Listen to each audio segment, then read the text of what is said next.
करेंगे। National Herald case को लेकर सियासत गरमाई हुई है और ईडी की चार्जशीट में राहुल सोनिया का नाम। राहुल सोनिया के खिलाफ ईडी की चार्जशीट दाखिल। 25 अप्रैल को राउज एवेन्यू कोर्ट में होगी सुनवाई। मामले को लेकर कांग्रेस कार्यकर्ता कर रहे प्रदर्शन। जयपुर में भी ईडी ऑफिस के बाहर कांग्रेस का विरोध प्रदर्शन। ईडी ऑफिस की तरफ जाने वाली सड़क पर लगाए गए बैरिकेड से ईडी दफ्तर के गेट पर भी पुलिस की बैरिकेडिंग और जाब्ता तैनात है। ईडी ऑफिस से करीब 125 मीटर की दूरी पर प्रदर्शन की जगह है। प्रदर्शन की तस्वीरें आपको दिखा रहे हैं। आपकी टीवी स्क्रीन पर ये तस्वीरें देखिए। कांग्रेस कैमरे से खबर मिल रही है। ईडी की कार्यवाही से जुड़ा पूरा ये मामला है और आपको ये भी बता दें कि नेशनल हेराल्ड केस को लेकर सियासत लगातार गर्माती जा रही है। प्रदर्शन की तस्वीरें आपको दिखा रहे हैं। ये जयपुर की तस्वीरें हैं और इसी तरह कांग्रेस के तमाम कार्यकर्ता अलग अलग जगह प्रदर्शन कर रहे हैं। सियासत पूरी तरह से गरमाई हुई है। ईडी की चार्जशीट में राहुल सोनिया का नाम है। राहुल सोनिया के खिलाफ ईडी की चार्जशीट दाखिल हुई है। 25 अप्रैल को राउज एवेन्यू कोर्ट में होगी सुनवाई। मामले को लेकर कांग्रेस कार्यकर्ता प्रदर्शन करें। जयपुर में भी ईडी ऑफिस के बाहर कांग्रेस का विरोध प्रदर्शन जारी है। तो ईडी ऑफिस की तरफ जाने वाली सड़क पर बैरिकेड्स लगाए गए।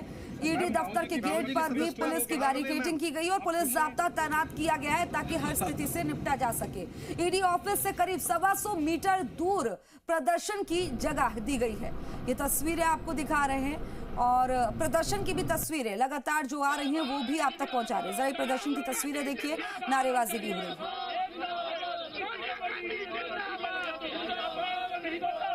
की भाजपा सरकार है वो प्रतिपक्ष को टॉर्चर कर रही है। सोनिया गांधी जी और राहुल गांधी जी के खिलाफ गलत रूप से नाजायज मुकदमा बना करके उनके खिलाफ चालान पेश किया गया है।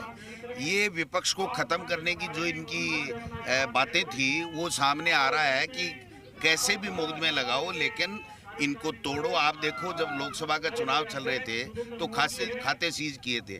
क्या हुआ साहब उनका? उसके बाद में क्या हुआ आप बताओ? जब चुनाव निकल गए उसके बाद में छोड़ दिए।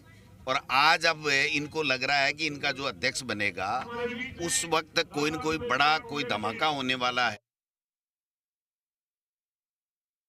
आज़ादी की लड़ाई के लिए शुरू किया गया अखबार और जिसको अखबार को बचाने के लिए कांग्रेस ने जो काम किया उसके खिलाफ कोई पैसे का लेन देन नहीं हुआ। जो कंपनी बनी नॉन प्रॉफिट की बनी और उसके बावजूद पूरे देश के अंदर हमारे नेताओं की छवि खराब करने के लिए, विपक्ष को दबाने के लिए। और ये पहला मौका नहीं है।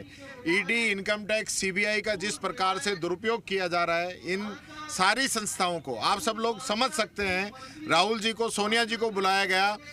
फार्म भरने से एक दिन पहले हमारे प्रदेश अध्यक्ष जी के पास ईडी आई।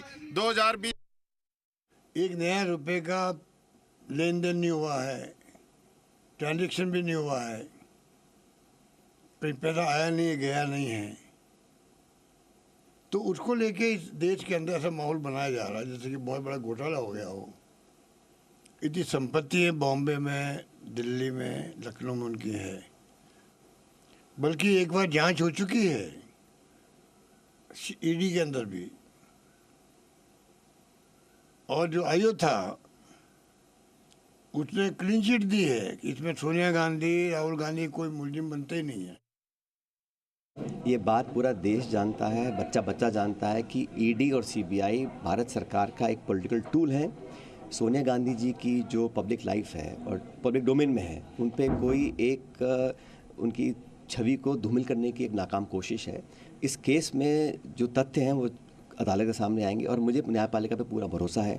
राहुल गांधी जी को लोकसभा से बर्खास्त किया गया लेकिन अंत में सुप्रीम कोर्ट ने न्याय दिया, इसमें भी मिलेगा। लेकिन ये एक टारगेटेड कार्यप्रणाली है भाजपा सरकार की कि विरोधियों का मनोबल कम करने के लिए, चरित्र हनन करने के लिए एजेंसीज का दुरुपयोग करिए। इस तरीके से ईडी का इस्तेमाल करके राहुल गांधी जी को, सोनिया गांधी जी को फंसाने की कोशिश कर रहा है नरेंद्र मोदी। नरेंद्र मोदी की घबराहट है क्योंकि गुजरात के चुनाव में जिस तरीके से कांग्रेस ने एक्टिव हो गए, कल एआईसीसी ऑब्जर्वर्स की मीटिंग्स हुई हैं, राहुल गांधी जी ने खुद दिया, बिहार में हमारे गठबंधन की मीटिंग शुरू हो गई। वैसे ही भारतीय जनता पार्टी, नरेंद्र मोदी घबरा गया। और मैं कह रहा हूँ नरेंद्र मोदी क्या ईडी कब्जा